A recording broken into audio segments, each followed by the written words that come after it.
CNN special report.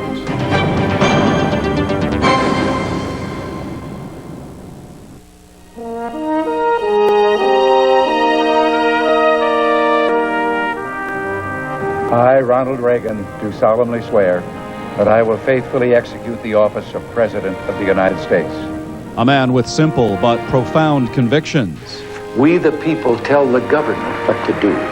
It doesn't tell us. And a dash of Hollywood charm. As Ronald Reagan celebrates his 90th birthday, a glimpse behind the scenes at the Reagan White House. The story of an American optimist who set out to give his country its pride back. Are you better off than you were 4 years ago? And ended up changing the world forever. Mr. Gorbachev, tear down this wall. We'll take you on a journey through the Reagan presidency, as Ronald Reagan and his inner circle would have it remembered. And bring you the view from the Ronald Reagan Presidential Library, where the image of an American hero is carefully crafted. Join us for stories from those close to the man they called the Gipper.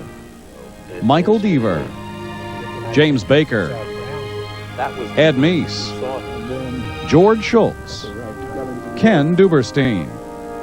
The Reagan Years, Inside the White House, a CNN special report. Reporting from the Ronald Reagan Presidential Library in Simi Valley, California, Frank Sesno. This is a replica of the Oval Office at the Reagan Presidential Library.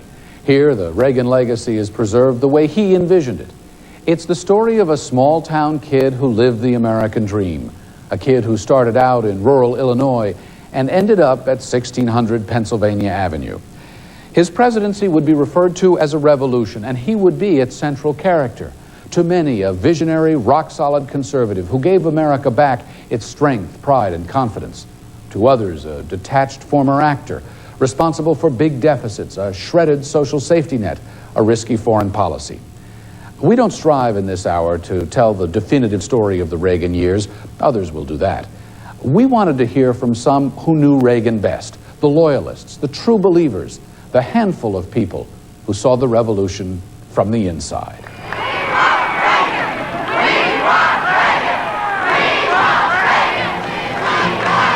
I will resolutely defend the integrity of... For nearly 4 years, the hopes of the American people... And I look forward to being able to direct... Everywhere I go, I find men and women yearning for new hope and new leadership. When Ronald Reagan ran for president in 1980, the country was tired and torn. It faced economic crisis at home, 13% inflation, a national oil shortage, stubborn unemployment. It faced national humiliation abroad, with 52 Americans held hostage in Iran. I think the American people understand. President Jimmy Carter had tried but failed to tame the economy and free the hostages. We're doing the best we can. It's a tough time. You know, it's hard to remember back that we had double-digit inflation, double-digit interest rates, gas lines. That gas pump over there is the symbol of the late 70s and the early 80s.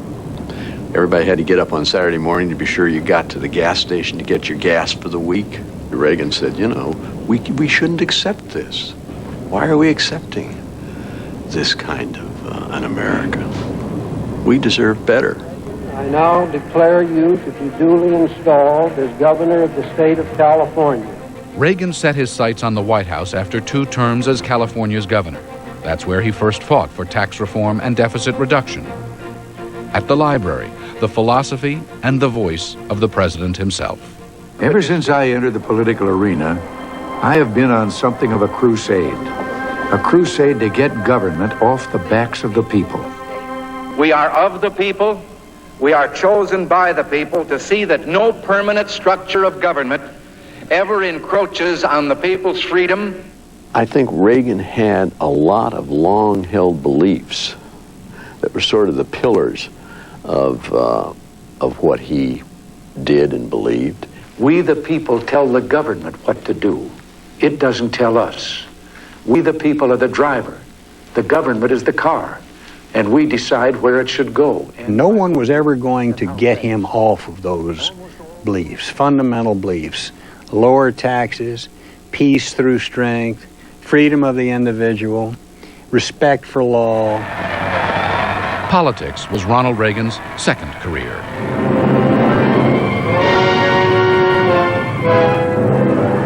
Sonar, unreliable chart, and they know we're down here. He was a B-movie actor. He wasn't a, prime time. He was a B-movie actor. Reagan starred in rather forgettable films, Hellcats of the Navy, King's Row. It was a career that would be mocked when he entered politics, but it nurtured confidence, style, and total ease in front of the camera. In Knute Rockne All-American, I played football great George Gipp. Ask him to go in there with all they've got. Win just one for the Gipper. His political friends referred to him as the Gipper. And that was a direct hearkening back. Oh, yeah. I think, Was he the Gipper? in many ways, he was the Gipper. I mean, I think he loved the analogy because the Gipper was a story of optimism and a story about, picking yourself up and doing it one more time. I think he saw that as sort of a picture of what he thought America could be and should be. What, in your view, was the turning point in the 1980 campaign? Oh, there's no question. The turning point was there you go again. Now we have an opportunity to move toward national health insurance. Governor Reagan, again, typically is against such a proposal. Governor, there you go again. What was it in that phrase? Well, I'll tell you what it was. As unpopular as President Carter was, the American people weren't really sure they could take a chance on Reagan.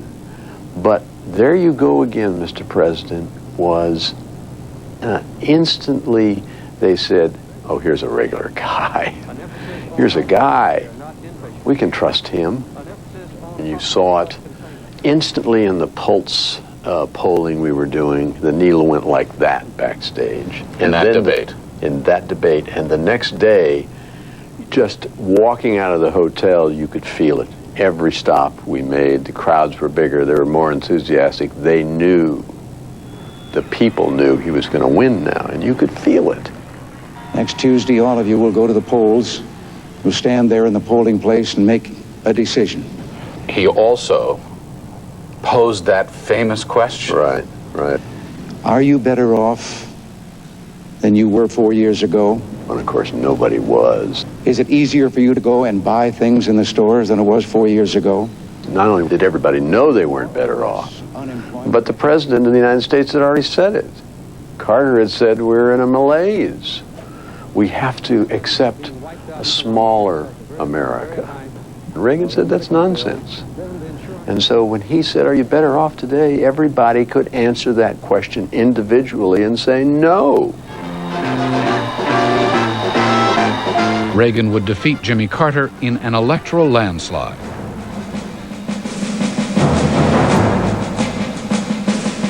I, Ronald Reagan, do solemnly swear. I, Ronald Reagan, do solemnly swear That I will faithfully execute the office of President of the United States. that I will faithfully execute the office of President of the United States. I do not believe in a fate that will fall on us no matter what we do. I do believe in a fate that will fall on us if we do nothing. Pretty accurate replica of Ronald Reagan's office? Yeah, I said, when you walk in here, I mean, you can almost smell and feel. It's so real. Memories? Oh, yeah. Lots of memories. The first moment we walked into the Oval Office off the reviewing stand of the inaugural, and we were in there in our formal clothes, and he sat down behind the desk, put both hands on that desk that had been Kennedy's, and he looked at me and he said, do you have goosebumps? The break with the Carter years was dramatic. On Inauguration Day, Iran released the American hostages it had held for 444 days. I think it was right after he'd been sworn in, and we got a message that they were coming out, that they were going to let him loose. And I think they did that, I think the Iranians did that because they'd been upset with the Carter administration. And so the Reagan Revolution was launched. We were determined to make the best of whatever honeymoon period we had. So we had a 100-day plan that was singularly focused on economic reform, primarily tax reductions, spending cuts, and elimination of regulations. This was Ronald Reagan's mantra? This was it, absolutely. From the outset, the president's aides used the imagery around Reagan to project his strength and to reinforce his message. Reagan was the first camera-ready president, and it showed. Together with Nancy, here in her signature color red, the Reagans brought a bit of Hollywood to Washington. The critics scoffed, but to little effect. You didn't have to do anything with Reagan. I mean, he looked presidential.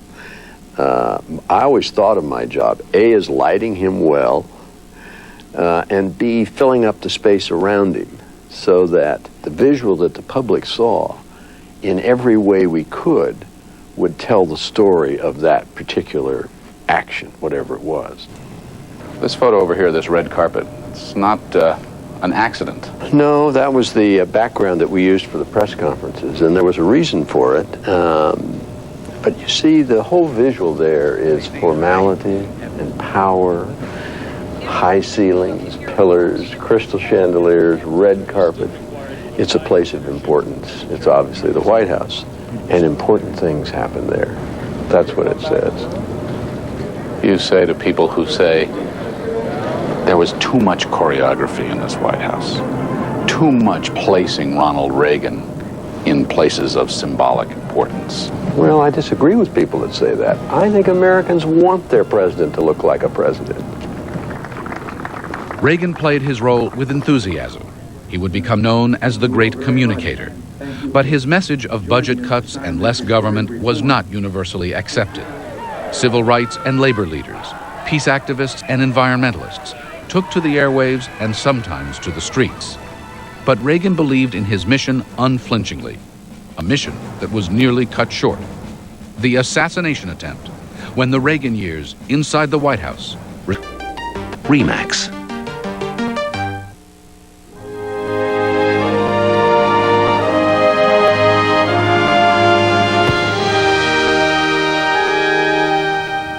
It is America's nightmare, and it almost happened in the early days of the Reagan presidency.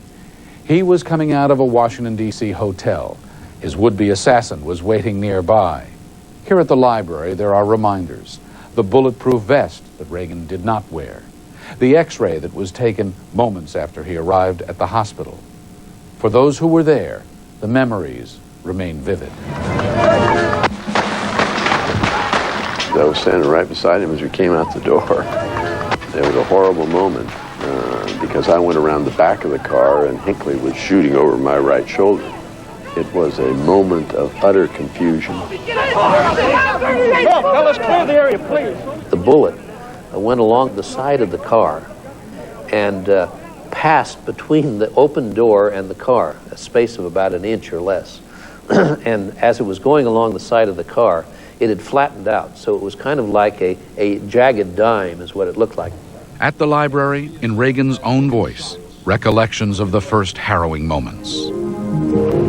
As the crackle of gunfire echoed in the street, Jerry Parr, the head of our Secret Service unit, slammed me into the car and pounced on top of me. The pain was excruciating, and my first thought was that he'd broken my ribs. Neither of us thought I'd been shot. He was coughing blood, so they thought maybe he had injured himself when they had thrown him into the car. It wasn't until they examined him in the hospital that they found that it was in fact a bullet wound that had entered his side and had penetrated his lung. When I got there, they were just wheeling the president out of the emergency room. Then he looked up and he said, kind of a smile, and said, "Who's minding the store?" President Reagan made it through surgery, but the worst was yet to come. I don't think it was the wound itself that was much worse than people thought at the time.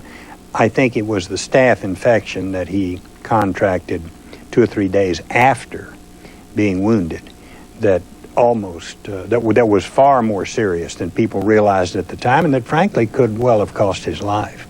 The country, the world didn't know really how serious that became. No. Well, we did. I don't recall knowing how serious it was either until after the fact. Was that deliberate to keep that information from the public? Well, it wasn't deliberate on our part. We found out afterwards, or at least I found out afterwards. I don't know the extent to which any others knew about it at the time. I mean, staff. I know. I'm sure Nancy knew. Remember walking into that hospital room? I do remember walking into that hospital room. What'd you think when you walked in there? I thought that he didn't look too great, but he looked great enough to sign a bill. We brought a piece of legislation over so that we could prove to the country that he was well enough at least to sign legislation presented by the Congress. I had pushed Jim Baker and Mike Deaver to make sure he signed the dairy price support bill, the first real piece of legislation of the Reagan Economic Recovery Program, because it had to go into effect before April 1st. I have a copy of that legislation that he sent me with his note on it. Dear Jim, this piece of legislation I have signed the day after, just to show that there was no pause in our operation. Oops. And then he signed it, Ron. Humor, yes, but also in his own way, perhaps, a sense of destiny. From the hospital, an unseen, largely unknown overture to the Soviet leader, Leonid Brezhnev. He wrote a letter in the hospital to Chairman Brezhnev, 4.5 pages, I think, on legal paper, laying in the hospital bed.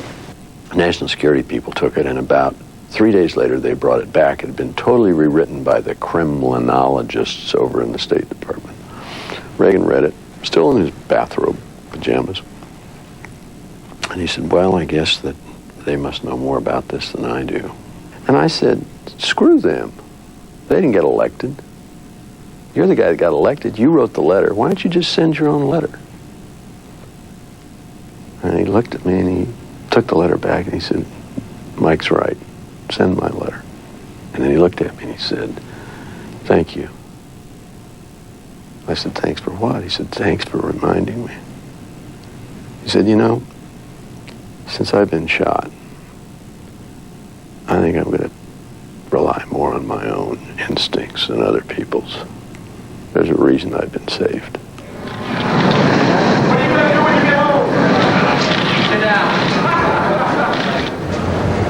On April 11th, 12 days after being shot, the 70-year-old president returned to the White House. What were the emotions on the lawn that day? Tears of joy, of recommitment.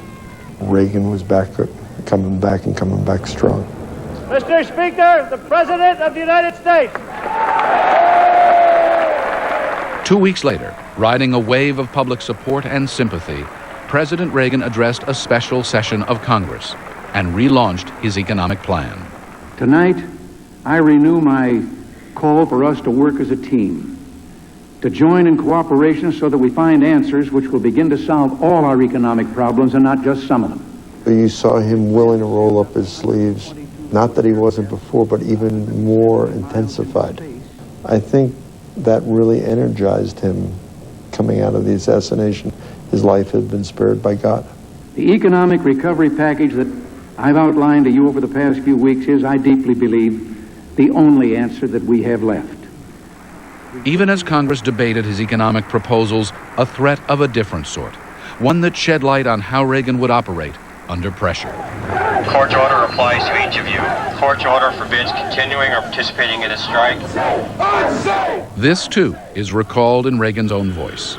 The air traffic controllers strike of 1981 was the first emergency I faced as president. Besides being unlawful, it endangered the safety of thousands of passengers and threatened serious harm to our already troubled economy. In August 1981, Ronald Reagan took an uncompromising stand against striking air traffic controllers who threatened to shut down the nation's airlines. I must tell those who failed to report for duty this morning, they are in violation of the law, and if they do not report for work within 48 hours, they have forfeited their jobs and will be terminated. Striking workers complained of growing demands and dangerous levels of stress on the job. Their issues centered around wages, retirement benefits, and hours. Reagan followed through on his threat to fire the striking workers with little apparent remorse. Organized labor was furious. The public unsure. What do you most remember from those few days? What I most remember was the concern that some of us on the staff had that maybe there would be some serious political downside to it. As it turned out, there was a serious political upside to it because the American people ended up supporting the idea of a president who was willing to stand up to that kind of behavior. It was a good example, I think, of the political sagacity of President Reagan. As much as anything in the first year, that convinced people in other capitals around the world, including the Soviet leaders, that they had a person of real substance that they were dealing with here. Did he have a sense at the time, do you think, that that was going to be a defining moment of his presidency? No, Ronald Reagan was not a particularly introspective person, so I don't think he looked at these things as, is this a defining moment or is this an important political moment? And he never looked back on firing those air traffic controllers? Yeah, he didn't look back because, again, he was convinced it was the only thing he could do under the law. He didn't worry unnecessarily or bemoan what had occurred. He looked on to the next challenge and what was the next thing he had to do. Coming up, President Reagan faces mounting unemployment and criticism that he's to blame. When the Reagan years, inside the White House. Is CNN.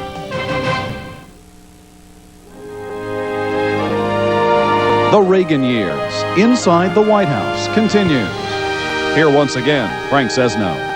Uncle Sam, fat and happy. This little fellow was, in many ways, Ronald Reagan's constant companion. The Reagan Revolution's main enemy was big government. And Reagan believed that regulation, paperwork, taxes were the real impediments to prosperity and national strength. Some, even in his administration, believed it simplistic and naive. But Reagan was immovable. Big government is neither healthy nor efficient, and it is not what the Founding Fathers had in mind when they created the United States of America. The economic recovery program had four major elements, and the biggest by far was the tax rate reduction. He had wanted 30% rate reduction over a period of 3 years. He got ultimately 25%. I ask you now to put aside any feelings of frustration or helplessness about our political institutions and join me in this dramatic but responsible plan to reduce the enormous burden of federal taxation on you and your family. And Reagan was coming from a very simple proposition. If you lower the tax rate, then more people will work, there'll be more income, and the economy and everybody's lives will be better. But everyone's life did not get better, though he won a 3-year, 25% income tax cut. By 1982, Reagan faced a deepening recession, mounting unemployment and homelessness, a contentious Congress, and growing public skepticism. Reaganomics, the critics said, wasn't working. In October of 1982, unemployment actually hit 10%. Yeah. That was when the president's polls took probably their most significant hit of his presidency. How difficult was that? It was very difficult. It was very difficult. It was the only time in the 8 years of the Reagan presidency that I remember seeing him really sort of down. All of the things that he said were going to happen, that things were going to get better, were not getting better. His budget had, in fact, not caught up with the recession in the country as fast as he thought it would. At the White House, they coined a phrase, stay the course. Beyond those gates, however, many doubted and some demonized the president. Was he thin-skinned when he would be burned in effigy, or people would say that Ronald Reagan was heartless, or that he was responsible for daddy being out of work, or the family having to go on welfare or show up at the soup kitchen? He could get very upset when he was challenged directly on those types of issues. He thought it was totally unfair. He thought this was the media at its worst, that they were trying to ramrod something against him to try to show that it wasn't going to work. What I remember most vividly from that time is the story that he told and told and told about the optimistic kid and the pessimistic kid. The pessimist went to his room, and in his room was this tremendous array of new toys, trucks and dump trucks and railroad trains and all kinds of great toys. And the father just left him alone in there. And then he took his other son and he put him into his room, and there was this big pile of manure. They then went in and followed in where the boy was with the toys, and he was sitting there crying. And they said, what are you crying about? He said, well, I know somebody's going to come and take these away from me. And they went down to the room with the optimist, and he was on that top of that pile of stuff, and he was throwing it over his shoulder as fast as he could. And they said, what are you doing? He says, there's got to be a pony in here somewhere. He told that story incessantly. It was not just for himself, but for all of us. Got to keep our optimism up. We're going to make it. I think Reagan probably talked the country back into prosperity for about a year there before it all clicked in. Did he ever doubt himself? Never. Did you ever doubt him? Probably, yeah. Probably. I didn't have the confidence he had. I don't think there was anybody around him that took the long view of things. All of us pretty much took the short view. How great a temptation to change course in those early days? There was some temptation to change course, but it never would have happened with Ronald Reagan. Not only were Ronald Reagan's policies under intense scrutiny, so was his management style. Well, here we have these 3 magazine covers. The 9-to-5 presidency, is it working? Right. What was Ronald Reagan's working style, his management style? Well, I think it always had been, both in the White House and as governor, what he would call chairman of the board. He had his principal lieutenants that he put a lot of confidence and responsibility on. It was 9 to 5 probably in the Oval Office, but he would go home with stacks every night. He was a voracious reader. He felt that if somebody had given him something to read, that it was his responsibility to read it and master it and be ready for the meetings. And that's why we had to sometimes caution people on the White House staff to give him only things that were absolutely necessary. Reagan liked anecdotes and charts better than fat briefing books. His closest aides say sometimes he could be detached or aloof. Most times it worked. Sometimes it got him into trouble. Was he a delegator? You bet. Was he a big picture person? You bet. Was he concerned with all of the specifics of the daily schedule and the nuances of every policy issue? Was he a policy wonk? No. Did you ever feel, though, that his delegation or his lack of knowledge of the specifics of the details got in the way of his doing his job? No, maybe occasionally it might have, but I can't come up with a specific for you. Reagan would have his fair share of controversies and scandals. That's when his reliance on his beloved Nancy would become especially important. Mrs. Reagan was his most dedicated supporter. She would weigh in on his schedule, sometimes consulting an astrologer. She watched over the staff. After the Iran-Contra affair, it was Nancy Reagan who led the effort to oust Chief of Staff Donald Reagan. She was the loyalty enforcer. She really looked out for him. She had good political antenna. Sometimes she would focus on something that was politically germane or important. Occasionally she would get into policy, not very often. She had a really significant influence on President Reagan, and she was his very best friend. And she was very important to him in many, many ways. But one way was in judging people's loyalty and in judging their ability to perform well for him. After all, she had been one who had promoted my presence in the Chief of Staff job in the first instance. We wanted to make sure it wasn't something she was going to be opposed to, because if she had been opposed to it, it probably never would have flown with the boss. You can tell it's working because, as I've said several times already, they don't call it Reaganomics anymore. Reagan deflected criticism with one-liners. He was more creative and confident than many people realized, and he often poked fun at himself.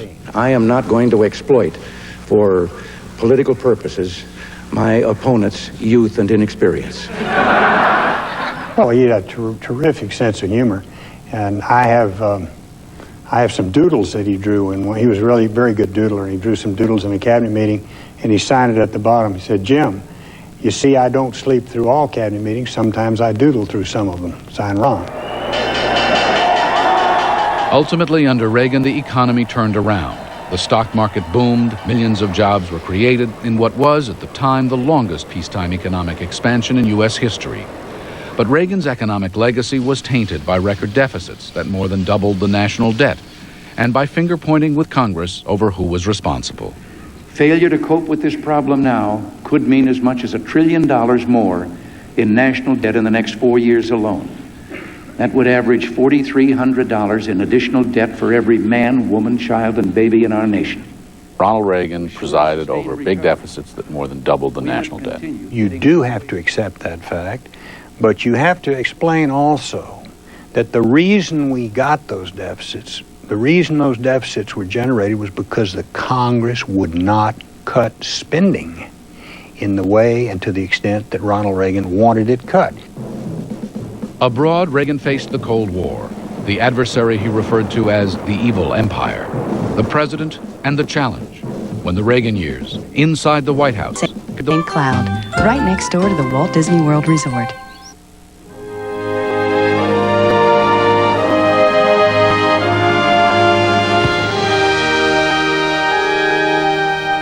This nuclear cruise missile is now a museum piece. It was decommissioned as part of an arms deal with the Soviets in 1987. By then, Ronald Reagan was calling for deep reductions in nuclear arsenals. He'd come full circle, having arrived in Washington a committed Cold Warrior. The West won't contain communism. It'll transcend communism. It will dismiss it as some bizarre chapter in human history whose last pages are even now being written. We were adversaries. We knew exactly what our foreign policy position should be, because if the Soviet Union was for it, we were against it, and vice versa. I urge you to beware the temptation of pride and label both sides equally at fault, to ignore the facts of history and the aggressive impulses of an evil empire, to simply call the arms race a giant misunderstanding, and thereby remove yourself from the struggle between right and wrong and good and evil. We were acutely aware of the argument that was made that he was a shoot-from-the-hip cowboy who might get us into a war. He talked about the Soviet Union as an evil empire, and all of the intellectual elite on the East Coast said, "Oh, touch, touch, touch! Look at there. There's that ignorant cowboy actor whom we've elected president, making all these undiplomatic statements about the Soviet Union." Well, it turned out he was right. Reagan was right in his prediction that the Iron Curtain would fall.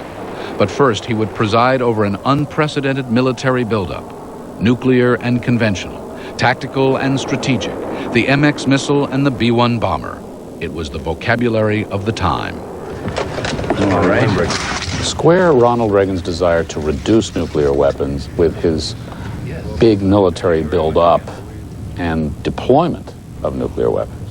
Well, in order to be effective in your diplomacy, you have to have strength. And he understood that. So he built up American strength. Probably some of the most moving visuals of Reagan had to do with foreign policy and national security. When Reagan went to the DMZ in Korea, and he was in fatigue jacket and was there with the sandbagged sort of lookout post. It was a very presidential visit. Reagan relished that role of commander-in-chief. It was something he was very proud of. Probably if he'd had his way, he would have had some kind of a military event on his schedule every day. But you had to be very careful that you didn't tip that balance so that he looked like a warmonger. Those sentiments encouraged peace activists and the political left to take to the streets in the U.S. and around the world. But Reagan was undeterred and did not blink at fighting communism elsewhere. In Grenada and in Central America, in Angola, and in Nicaragua. Efforts there to fund anti-communist rebels, the Contras, would lead to Reagan's worst scandal. It came to be known as Iran-Contra. First of all, you had the Iranian Initiative, which was a means of trying to communicate with moderate leaders within the Iranian government, and also to try to get their help to locate in Lebanon some of our hostages that had been taken by the Hezbollah. At the same time, we had the support in Central America of the freedom fighters who were seeking to restore democratic government in Nicaragua. So a secret rogue operation was begun. Arms for hostages, the sale of weapons to Iran, the proceeds to the Nicaraguan rebels, despite a congressional ban on funding. Reagan's denials only made it worse. We did not, repeat, did not trade weapons or anything else for hostages. Do you solemnly swear? The operation came under the direction of National Security Council staffer Oliver North. I saw that idea of using the Ayatollah Khomeini's money to support the Nicaraguan freedom fighters as a good one. The president's closest aides say Reagan did not know the full extent of the operation. But after investigation and months of hearings, President Reagan reluctantly acknowledged his administration had broken faith with the American people, trading arms for hostages and, in effect, negotiating with terrorists. There are reasons why it happened, but no excuses. It was a mistake. Ronald Reagan ever really fully accept the depth of the problem of Iran-Contra? I don't know the answer to that. He could see when he talked about it publicly, the American people didn't accept what he said. He always felt that I'll try to do the right thing, and even if it's controversial, I can explain it, and if it's the right thing, the American people will wind up supporting it. And here came this case, and he could see that people weren't buying it. And that was, that hurt. Iran-Contra was a disaster, but another initiative turned out very differently. Reagan's growing relationship with the reformer from Moscow, Mikhail Gorbachev. This would be Mr. Gorbachev's car now with the red flag on it, with the Soviet flag. You look back at those films, and there's Reagan in freezing weather, standing on the steps, ready to greet the general secretary, the first Russian leader he's ever met. And Gorbachev's old Russian ZIL car comes in, and he gets out all bundled up with hat and so forth, and there's Reagan. The symbolism was incredible. Did you choreograph it that way? I didn't choreograph it. I wasn't there, but that's what happened. And It was choreographed that way? It was choreographed that way. Absolutely. To convey what? To convey American strength. Did the Soviets catch on to that? Too late. It was a striking sight. Reagan, the lifelong anti-communist, and the new-style Soviet leader, trying to do business and negotiate. It was Reagan's idea for a nuclear weapons shield, known as the Strategic Defense Initiative, SDI, to its supporters, Star Wars to its detractors, that strained the relationship nearly to the breaking point. A sweeping negotiating session in Reykjavik, Iceland, in October 1986, broke up in gloom and a sense of failure. I remember at the end, Gorbachev said to the president, if we eliminate ballistic missiles, why do you want to have a defense against them? And President Reagan said, because people know how to make ballistic missiles. And there will be rogue states and oddballs around. And he said, if we develop this, we'll share it with you.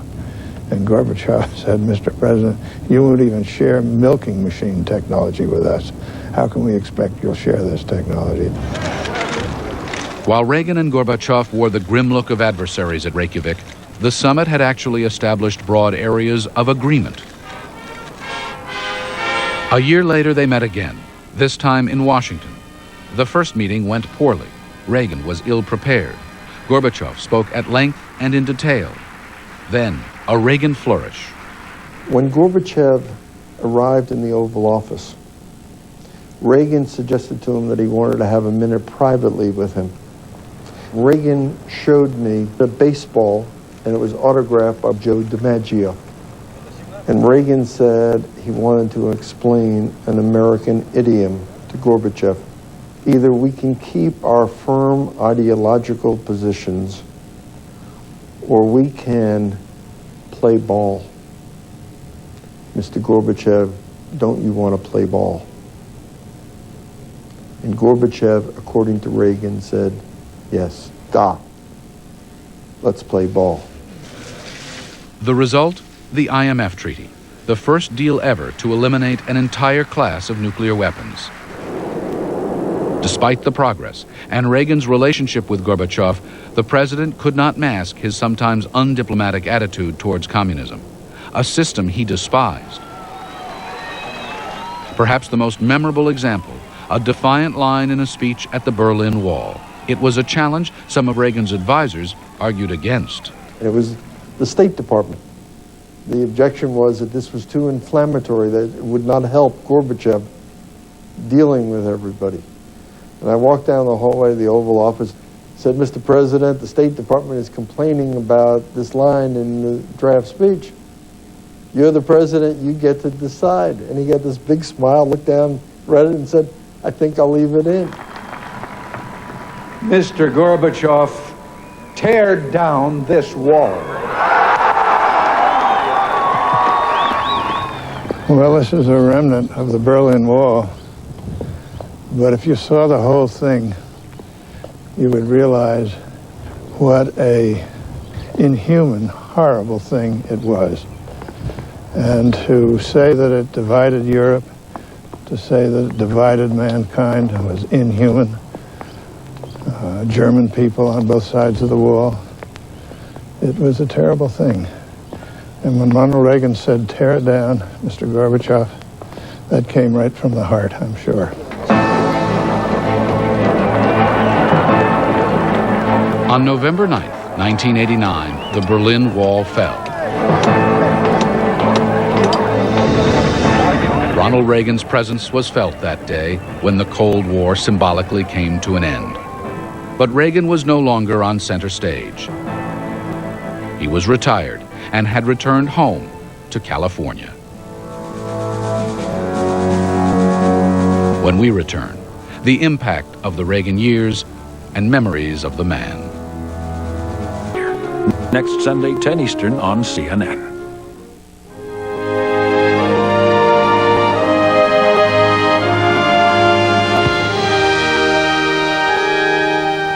Ronald Reagan's presidency was marked by contradictions. He crusaded against deficits, yet he piled up the biggest in the nation's history. He was fiercely anti-communist, yet he sat down with the enemy and cut weapons. He spoke often of his own humble origins and delivered an economic boom, yet he never really connected with the nation's poor and disenfranchised. Still, Reagan left office a popular president. Maybe it's because people saw that on matters of principle, Reagan never wavered. Government was too big. Americans were taxed too much. At home and abroad, it was all about strength. Or maybe it's because he was that optimist he often spoke about. For him, America really was a shining city on the hill. For him, there really was a pony in there somewhere.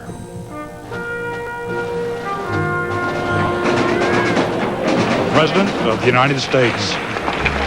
Ronald Reagan really didn't give much thought to how he would be remembered or his place in history or anything like that. He was active. He wanted to do things and go on to the next thing. This idea of kind of wringing his hands or worrying about how he would be looked at in history, I don't think ever crossed his mind. Ronald Reagan was bigger than life. I mean, he filled the screen when he was on television. He filled the screen when he was speaking to the American people. A final word to the men and women of the Reagan Revolution. The men and women across America who for 8 years did the work that brought America back. My friends, we did it.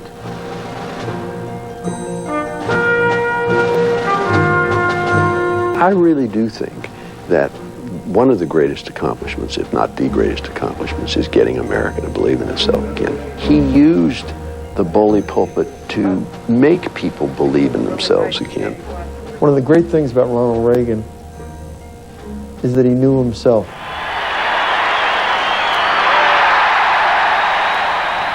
And he knew his strengths and he knew his liabilities. And he was comfortable with himself. I never saw him in the Oval Office with his coat off. I would see him in that little study in the side off the Oval Office, but never in the Oval Office. I remember years ago in Sacramento when he was first elected governor, and we had a national news program that wanted to come out and shoot a day in the life of the governor. And so I choreographed the thing and said, okay, now I want you to take your jacket off and sling it over your shoulder and walk pensively through the park. And he looked at me and he said, I can't do that. And I said, what do you mean you can't do that? I said, it's Kennedy-esque. And he said, well, it probably is, but it's not Reagan-esque. Today I say, as long as this gate is closed. I picture him at the Berlin Wall, leading America and the world to end the Cold War. I see him in the well of the House of Representatives giving a State of the Union address. I see him with that sharp salute to the Marines. What you see about Ronald Reagan is a true American hero, not simply an actor, but because of acting, also being one hell of a president. I recall being on Capitol Hill when Vice President Bush was sworn in as president. And I remember standing there on the steps and just being overcome with sobs and tears watching the Reagans leave the Capitol and go down and get on that helicopter. It was a very emotional and sad time. I've spoken of a shining city all my political life. We made the city stronger, we made the city freer, and we left her in good hands. All in all, not bad. Not bad at all.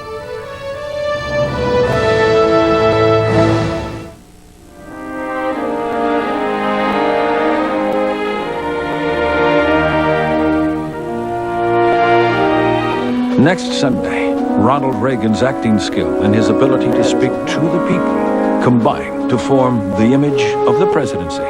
The Reagan Years, the Great Communicator. Next Sunday, 10 Eastern on CNN.